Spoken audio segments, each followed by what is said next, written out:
Smart news के नाज़रीन अस्सलाम वालेकुम। आपको ताज़ा तरीन खबर से आगाह करते चलें। हज़ारा एक्सप्रेस को हादसा क्यों पेश आया, वजह सामने आ गई। हज़ारा एक्सप्रेस हादसे में ट्रैक को मजबूत बनाने के लिए लोहे के बजाय लकड़ी का इस्तेमाल होने का इंकशाफ सामने आया।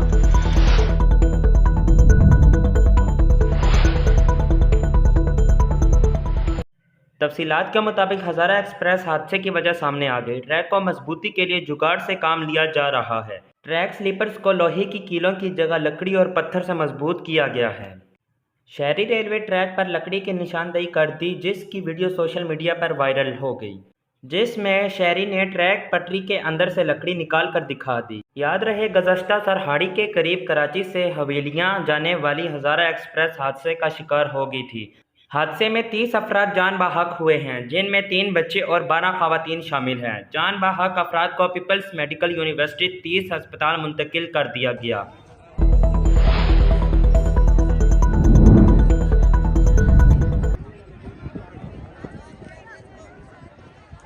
ट्रेन हादसे में 100 से ज़्यादा जख्मियों को कराची, हैदराबाद, नवाबशाह के अस्पतालों में मुंतकिल कर दिया गया।